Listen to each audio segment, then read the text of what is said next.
The new cultural history. In the last decade of the 20th century, by far the most important influence of post-structuralist postmodernism on historiography showed the revival of cultural history as the new cultural history.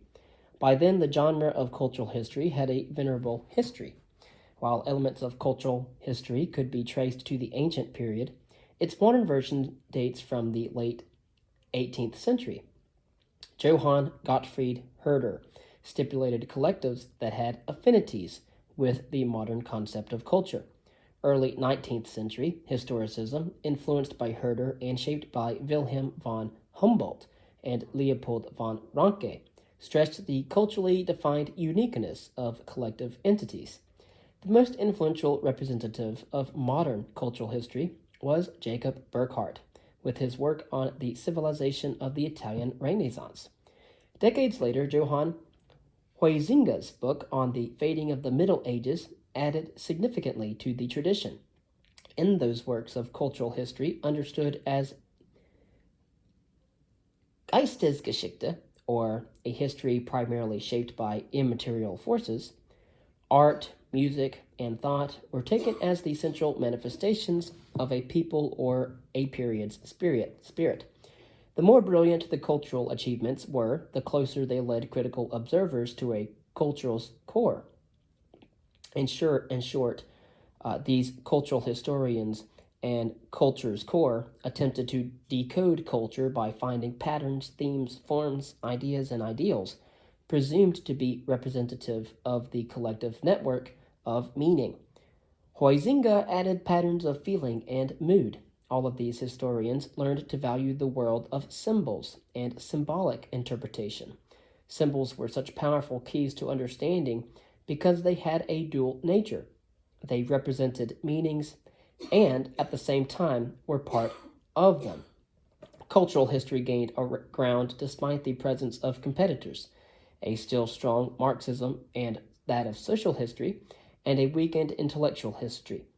In the strongly empirical social history, cultural phenomena had been seen as shaped and even determined by social and economic conditions. In the Marxist view, culture was primarily a means to facilitate oppression by exploiting classes. As a superstructure, it was entirely dependent on the economic structure. For Antonio Gramsci, culture offered an effective way to assert hegemony.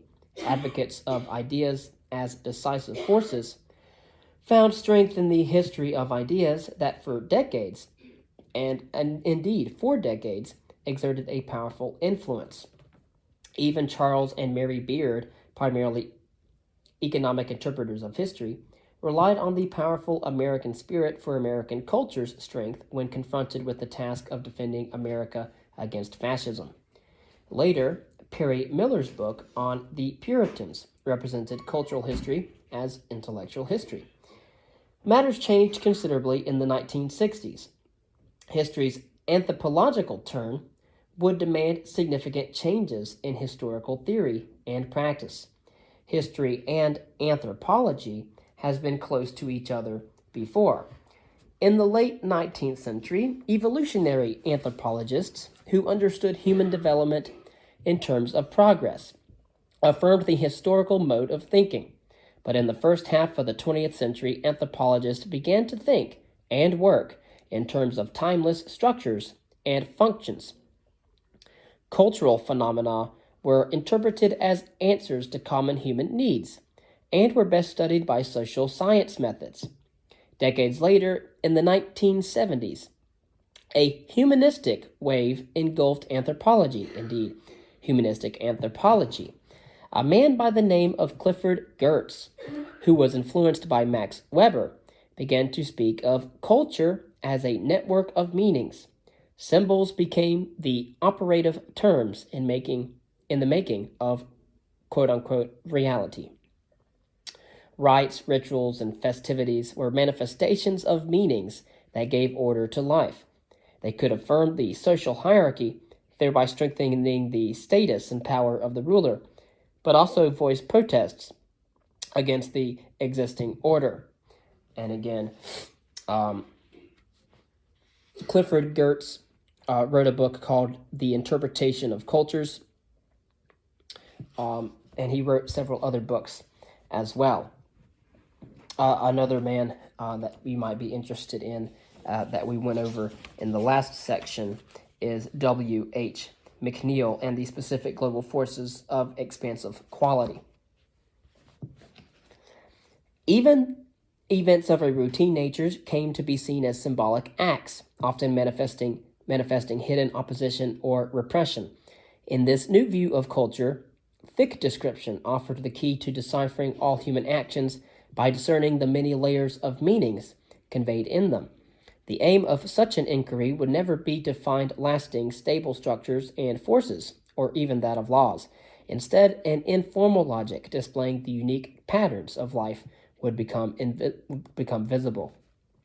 In an important confluence, the post-structuralist, postmodernist mode of thought and the new anthropological approach joined forces to exert a strong influence on the doing or the writing of history, or acting out history. There were even suggestions to incorporate history into a newly formed field of cultural anthropology.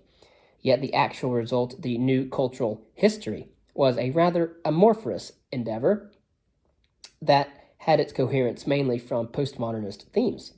The central one was the stipulation of the world being in constant flux. Change was the permanent and proper state of the world, while continuity and stability were at best temporarily successful at attempts in counteracting change. Such attempts were illusory because they assumed an effective equality between change and continuity. Truth as the continuity of knowledge, based on the observation of reality, was seen as the key illusion. Its only sources were narratives, or more generally, texts. In the postmodernist vein, the new cultural historians voiced objections against the reliance on essences, natures, or other stable qualities in the definition of entities or wholes. No group, state, or culture must be seen as possessing fixed or even long-term stable features. Of course, we will see this as a problem in such disciplines as archaeology, but such a constitution of collectives led to the exclusion of outsiders or the other, and this very well can be seen. Although different cultures have different material remains that define their culture. In the interest of a culture's homogeneity, the ideal of heterogeneity was diminished. Even the word people, or the phrase popular culture and popular religion, assumed improperly the homogeneity of these groups or phenomena. The use of the term human had the same effect, as it suppressed important differences among human beings, for example, between that of male and female. Indeed, the vast complex of identity designations was to be distrusted altogether, since every definition of identity indicated a degree of stability and brought with that detrimental exclusions. In this vein, some historians have been resisting the temptation to see our views of the human body as a true reflection of a natural entity. They have instead treated these views as deliberate constructs. In 2 decades of creative excitement, cultural history tried to encompass the totality of life, but after a period of innovative vigor, cultural history's creative energy began to wane. The fullness and reality of life, larger than the scope of any theory, was reasserting itself. There as well, the quest for non-referentiality remained unfulfilled. Traces of that were clearly visible in the often and highly praised cultural narratives of the time. The non-constructed elements in the human condition were clearly present and important. They constituted anchors for the narratives that limited the range for constructing narratives. Indeed, they have proved to be a defense against a pure subjectivism. The post-structuralist postmodernists had been correct in their assertion that referentiality, naively and excessively employed, posed dangers in theory and, most pertinently, in life. But the advocacy of non-referentiality, history as pure construction, carried its own ethical and cognitive problems that were no less dangerous. Still, cultural history did contribute its share to the 20th century enlargement of the scope of historical thought and practice, primarily through its thorough exploration of the concept of culture, the recovery of some autonomy for the role of meanings, and an enhanced sensitivity for the unique and heterogeneous. Concerning prospects, 20th century historiography has added new and dramatic chapters to the long story of history writing, a testimony to the undiminished vitality of the historical endeavor. Whatever works of history will be created in the 21st century, they will be shaped by the unpredictable configurations of life. History will remain the integral part of the human condition. It has been throughout the centuries. That link between the writing of history and life will continue to be forged by the centrality of time to both. And as the history of historiography demonstrates, the role of time in history is not limited to providing the chronological organization to historical accounts. Time emerges as more than a quasi-space in which events happen. It is a decisive part of the dynamics of life, and hence that of its history. Putting that into abstract terms, human coping with life involves attempts to balance two key temporal experiences: relentless mutability with elements of continuity, opposites but mutually interdependent aspects of time. Away from the realm of grand abstractions, individuals and collectives experience the struggle in the midst of life as the striving for an acceptable nexus between past, present, and expectations for the future.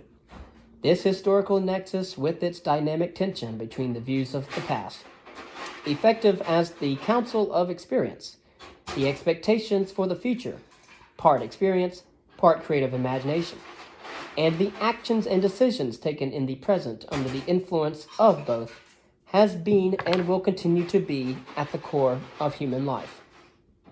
Historical accounts show the observer how life's irrepressible changes have met with both actual and constructed continuities in the human condition. And to all of these undertakings, the history of historiography serves an essential guide. The proper understanding of the dynamic role of time yields a new perspective to the long-standing discussion about history's usefulness for human life. Indeed, one of history's most enduring qualities has been the trust placed in its capacity to be helpful in mastering life. I do want to briefly make a quote before going into a more detailed analysis of Clifford Geertz's interpretation of cultures. In regards to humanistic anthropology, I quote Michel Foucault. Quote, "Human knowledge and existence are profoundly historical. What is most human about humanity is its history." End quote. Among the most frequently suggested uses of history have been to serve as guardian of collective memories, teacher of lessons, producer of scientific insights, and source of entertainment. But history's usefulness also has clear limits. George M. Trevelyan warned that history should not pose as a technology because, quote, "it has no practical utility like physical science. No one can, by a knowledge of history, however profound, invent the steam engine, light a town, cure cancer, or make wheat grow near the Arctic Circle." End quote. The fruitful insights gleaned from the study of many historical accounts have proven to be neither technical instructions nor readily prescriptions for application. Their complexity has been enhanced as they were revised, augmented, simply changed in accord with the experiences of later years. Much continuity meets with constantly changing specific contexts.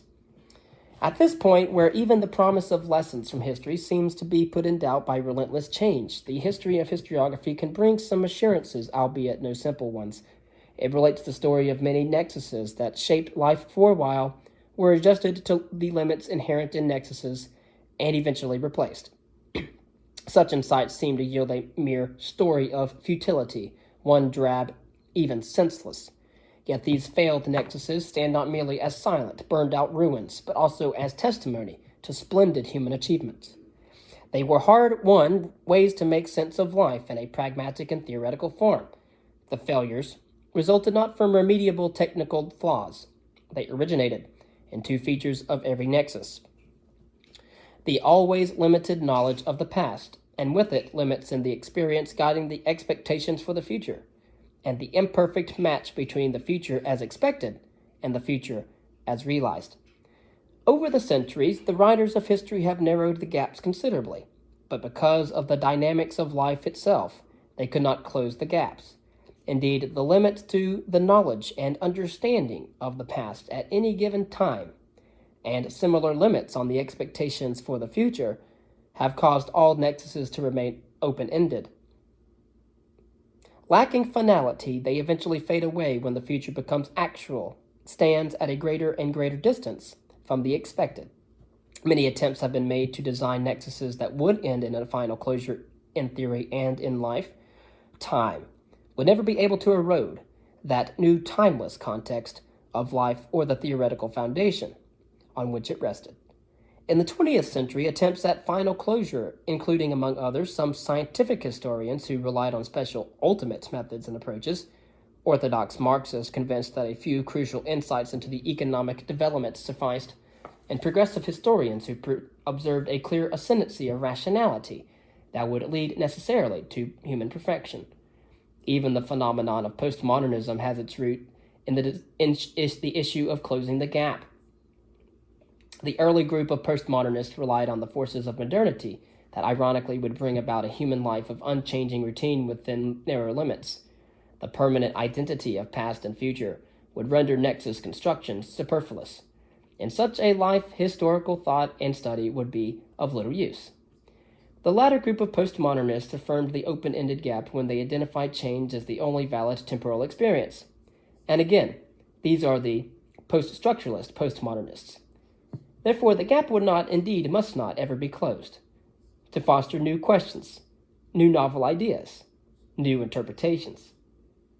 Such closure brings the danger of the link between claims to absolute truth and absolute power. As the price for the avoidance of closure, these postmodernists denied to the second temporal experience, continuity, any efficacy beyond reproducing ephemeral constructs. They had no substantial link to the reality of life, a reality that was seen as completely inaccessible.